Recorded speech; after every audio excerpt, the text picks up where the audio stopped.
खजाना बादशाह हिल जाता है।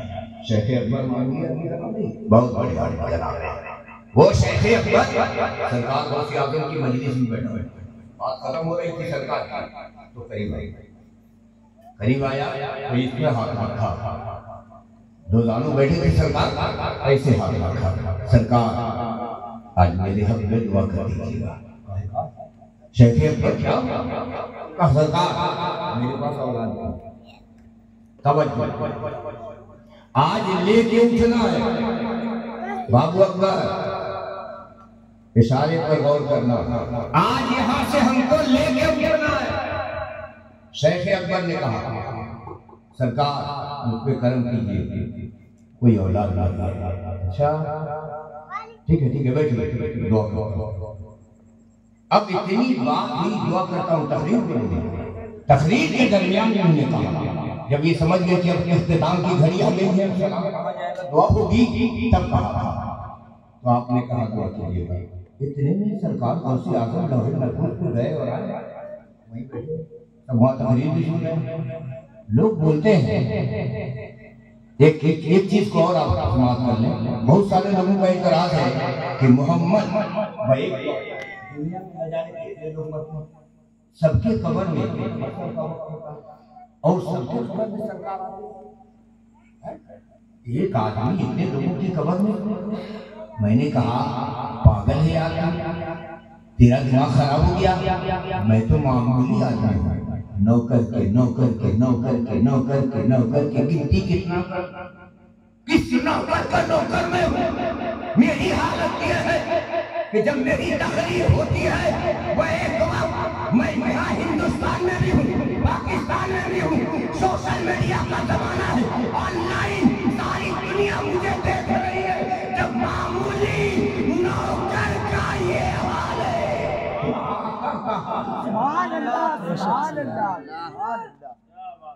आका का हाल, इसलिए मेरे प्यारे अब सुनिए, सरकार गौसे आजम के बारगाह से नमाज़े चलता गए, लौह सरकार तशरीफ ले आए। शेख अकबर तख्तिये लौह महफूज पर तुम्हारे लिए कोई औलाद था, वो भी वली थी, ये भी वली थी, ये पीराने पीर है, पीरों के पीर है, वो अपने मुरीदों के पीर है ना, विलायत कहा सरकार अगर लौहे महफूज पर होता यहाँ क्यों आता, नहीं है तो लिखवाइए ना। दो चीज का पता चला, गौसे आजम पे पावर है, वो चाहे तो तकदीर में जो चीज नहीं लिखी है लिखवा सकते। गौसे आजम में वो पावर है और गौसे आजम का सदका है, हर वली में ये पावर है, और मुझसे मैं बता दे रहा हूं। इसलिए आशिक ने जब लिखना शुरू किया तो ये कहा निगाहे वली ने वो तस्वीर देखी, बदलते हजारों की तकदीर देखी, है ना। तो मेरे दोस्तों गौर तलब करना ये है कि आप ये गौर करें। शेख अकबर ने कहा नहीं है, शेख अकबर को गौसे आजम ने कहा नहीं है, कहा नहीं है तो कर दीजिए ना, होता तो क्यों आता, वो भी जलाल में आगे सरकार गौसे आजम। अच्छा ये बात है, शेख अकबर वहां से भारी मजलिस उठ, वहां से उठ गए, जलाल में थे। सरकार गौसे आजम के कितने औलाद यही बता, 59 कितने हैं, 59 था, कितना 59 सबसे अव्वल सबसे ज्यादा जानशीन हजरत अब्दुल रज़ा, बड़े आपने शेख अकबर से पीछे बैठे, अपनी पीठ मेरे पीठ में सटा, एक बचा है वही ले ले, क्या बात है, वही ले ले चला। शेख अकबर ना आगे दाएं न बाएं, सोचे मौका मिला है, फायदा सटा दिया, कहा जाओ तुम्हें मिल गया। क्या मिला? कहा एक बेटा। कहा अच्छा? कहा हाँ, उसका नाम मुहियुद्दीन इब्ने अरबी रखा। रख तो दिया, मुहियुद्दीन इब्ने अरबी रख तो दिया। मगर क्या बात है सरकार, बहुत सी आज्ञा क्या लोगों, असल चीज यही है जो मैं आपको पेश करने जा रहा हूं कि मुहियुद्दीन इब्ने अरबी पैदा हो गए, बड़े हो गए, बड़े हो गए। जब बड़े हुए तो आपने क्या, आपके हिस्से में क्या है? कुरान का तर्जुमा। आपने कुरान का तर्जुमा लिखना शुरू किया। 1 पारा, 2 पारा, 3 पारा, 4 पारा, 5 पारा, 6 पारा, 7 पारा, 8 पारा, 9 पारा, 10 पारा, 11 पारा, 12 पारा तक लिख डाला। जब सूरह यूसुफ में आए तो वहां आके फंस गए।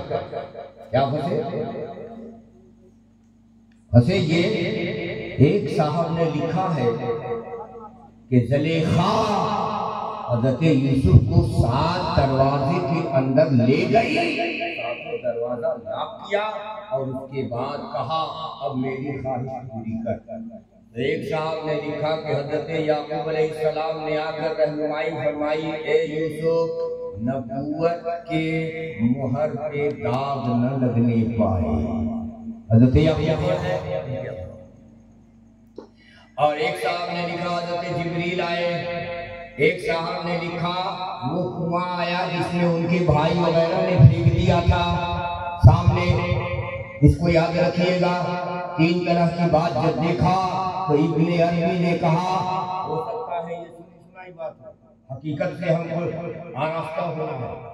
अब देखिए और से बात के दीवानों, हम मुर्गा के आशिक है, पुलाव के आशिक है, फातिहा के आशिक है, लेकिन जो लोग गौसे आज़म से इश्क कर लेते हैं उनकी पहचान उनकी पेशानी पे सजदे का निशान है, उनकी ज़बान पे तिलावत कुरान है, उनके ज़बान से किसी को तकलीफ नहीं होगी। हर आदमी हिंदू हो, मुसलमान हो, सिख हो, ईसाई हो, ये बता देगा कि ये कल्चर सीरत बोल उठेगा, सीरत के जरिए आवाज आएगी। यानी जो किसी को तकलीफ देता है वो आदमी है, मुसलमान नहीं, पहचान। अब आप गौर कीजिए, इन्होंने कलम रोक दिया, सोचने लगे क्या लिखूं क्या लिखूं क्या लिखूं। अच्छा, सोचते सोचते आपने आंख बंद कर ली, हुजूर की बारगाह में हाथ लगा दिए, दुरूद शरीफ पढ़ते पढ़ते पढ़ते पढ़ते पढ़ते पढ़ते औलादे को याद। अगरचे शैख़ अकबर की पेशानी पे वो नूर चमका, फिर उनकी बीवी के शिकम में उतरा, मगर है ना। अब वहां से छलांग लगाई। किसके लिए? किसके लिए? हज़रत यूसुफ से मुलाकात। लगा दिया छलांग, दुरूद पढ़ते पढ़ते कहां है जब आसमान पे आगे निकल गया, बैक हुआ। अस्सलाम वालेकुम अय्युहन नबी व रहमतुल्लाह व बरकातहू। वालेकुम अस्सलाम। मुहियुद्दीन क्या बात, यहाँ आ गए। कहा जानना चाहता है। 7 दरवाजे के अंदर ज़ुलेखा ने जब आपसे मुलाकात की तो आपके साथ क्या हुआ? बस कहा बगैर जाने कैसे लिखूंगा, तफसीर कुरान लिखना मामूली बात थोड़ी। कुरान देखिए, जब गुलामों का हाल ये है तो आका का हाल क्या होगा? यहाँ हाल और हाल देखिए ना। ये इब्ने अरबी गौसे आज़म की औलाद भी है और गौसे आज़म की अता ही समझे। अता का ये हाल है तो जिसने अता किया उसका हाल पहुंचे। कहा इसी के लिए आप चौथी आसमान पे आ गए। कहा क्या समझ रहे हैं? कहा हो ये आपकी ताकत नहीं है, ये मुहियुद्दीन अब्दुल कादिर की ताकत है। कहा समझ गया, समझ गया। कहा तो सुन लो, ये जलेखा 7 दरवाजे के अंदर जो मुझे बंद की तो मत सोचना। अरे जलेखा जैसी 70,000 जलेखा हो सकती है और दरवाजे जैसा 70 लाख दरवाजा हो सकता है, मगर निगाह में रब की मोहब्बत बस गई तो दूसरा कोई कैसे बसेगा और दूसरे के फिक्र में कैसे आएंगे। इसलिए कभी मत सोचना मैं रब की मोहब्बत में फना हो चुका हूँ, मुझे किसी की मोहब्बत में ये है हज़रत यूसुफ और ये है तब आशिक ने कहा जब उनके गदा भर देते हैं शाने ज़माना की झोली, जब उनके गदा भर देते हैं शाने ज़माना की झोली। अरे मोहताज का जब ये आलम है, मुख्तार का आलम क्या होगा। जब उनके गदा भर देते हैं शाहाने ज़माना की झोली, मुख्ताज का जब ये आलम है, मुख्तार का आलम क्या होगा। आला हज़रत ने कलम उठाया तो लिखा नबवी दिल उलवी बतूदी मंजिल। क्या बात, सर के ऊपर की शर्त जो कुरान और हदीस में ढल करके निकल रही है। आला हज़रत का कलम था नबवी दिल उलवी बतूदी मंजिल। हसनी चाँद हुसैनी है उजाला तेरा। वाह क्या मर्तबा है, वाला तेरा ऊंचे ऊंचों की सरों से आला तेरा। और सर भला क्या कोई जाने की है कैसा, क्या कहना है बोलिए सब मिलके या गौस अल मदद। ये नारा लगाओ, बोलो या गौस अल मदद, या गौस अल मदद, या गौस अल मदद। इसलिए कि ये नारा लगाओगे यहाँ भी अच्छे सर भला क्या कोई जाने के है कैसा तेरा। अरे औलिया मलते हैं आंखें वो है तलवार, औलिया मलते हैं आंखें वो है तलवार तेरा। तभी तो बरेली में उस्ताद समझ में मचल कर कहा कहीं किसी जाके हसन अपने दिल की सुने कौन तेरे सिवा से आजम फंसा है। तमाम मुसलमानों के लिए दुआ करते हुए एक बार आमीन जरूर कहिएगा ना, ईमानदारी से बोलिए ना, कहेंगे ना। आज जो हमारी कश्ती भंवर में फंसी है, सबकी निगाहों में लोहे की तरफ से हम फंसे हुए हैं, कांटे की तरफ से लगे हुए हैं। जरा इस कश्ती को किनारे लगाने के लिए मौलाना हसन रजा की जबान, उस्ताद समन की जबान, बरेली के चटाई पे बैठे हुए एक आशिक की सदा बन करके गौसे आजम से कहा जाए फंसा है तबाही में बेड़ा हमारा, फंसा है तबाही में बेड़ा हमारा। सहारा लगा दो जरा गौसे आज़म, सहारा लगा दो जरा गौसे आज़म। घिरा है बलाओं में बंदा तुम्हारा, घिरा है बलाओं में बंदा तुम्हारा। मदद के लिए आओ या गौसे आज़म, मदद के लिए आओ या गौसे आज़म।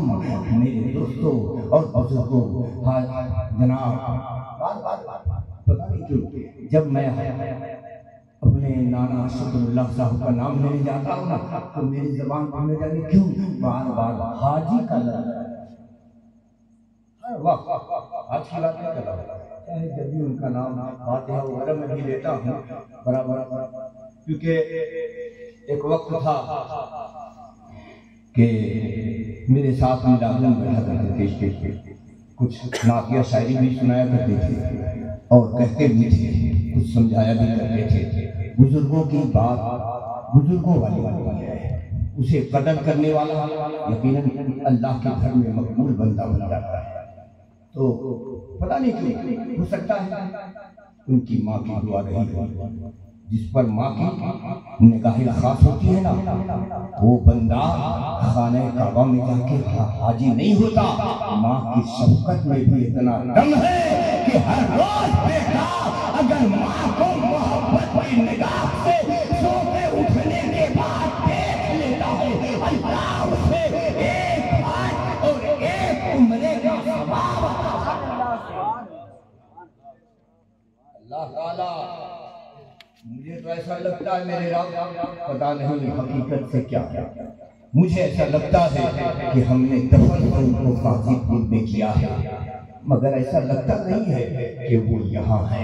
उनके तन को यहाँ रखा गया, न जाने उनकी मोहब्बत मुझे मदीना को नहीं ले गई, कहाँ छोड़ाया, कहाँ छोड़ाए। आज तक तो हमने इस बात का अंदाजा नहीं लगाया, देखा कि कब्र सा बना है, उसी पर फातिहा पढ़ लिया, फिर घर पे फातिहा पढ़ लिया, जहाँ रहा वहाँ फातिहा पढ़ लिया। लेकिन जब किसी के नाम के आगे हाजी का जुमला आता है तो दिल में ये तड़प होती है कि बहुत तेरे तेरे बंदे लटाए गए हिंदुस्तान में, मगर पाए गए तो कहीं ऐसा तो नहीं कि तुमने इनके साथ भी ऐसा ही मामला किया कि उन्हें यहाँ से उठाकर अपने आगोश में रख लिया। इसलिए अल्लाह के नेक बंदो दुआ करो कि हर मोमिन की ऐसी मौत आए। आमीन आमीन। मुझे हल्का प्लेट करवाना अच्छा नहीं, मैं बार बार नहीं बोलूँगा आपको कि आप बोलिए आमीन या बोलिए सुभान अल्लाह, इसलिए कि मैं घर का प्लेट बनाने नहीं आता। मैं आपके दिल को देखना चाहता हूँ कि आप कितनी मोहब्बत करते हैं। मैं तो जानता हूँ कि आज मेरे आका से मोहब्बत करने वालों की तादाद राई के दाना बराबर नहीं। दावा सबका, हम रसूल, हम गौसी हैं, हम अजमेरी हैं, हम सावरी हैं, दावा इसकी दलील कुछ नहीं है। फातिहा है, चादर है, मैं बुरा नहीं मानता, फातिहा चादर के खिलाफ नहीं, मगर वो चादर जो मुझे चाहिए जिसमें नमाज के कुमकुमे लगे हो, तिलावत के शादाबियां बसी हो और पाक के कंगने लगे हों और उसी के साथ आप उसे पेश कर रहे हो, तो जब पेश होती है ये चादर तो मलाइका अपना हाथ लगाते हैं और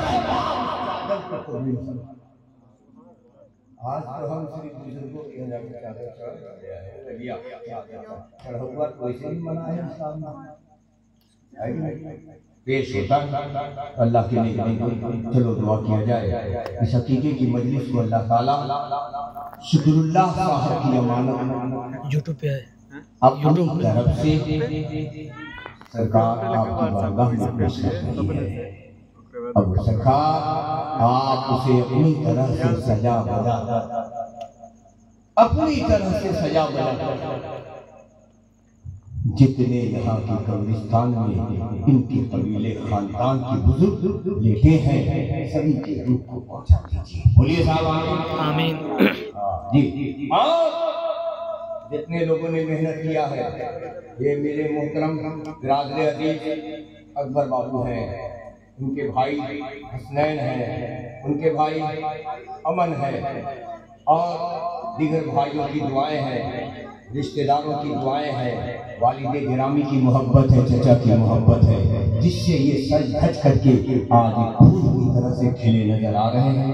रब से दुआ है मौला इस फूल को कभी मुरझाने नहीं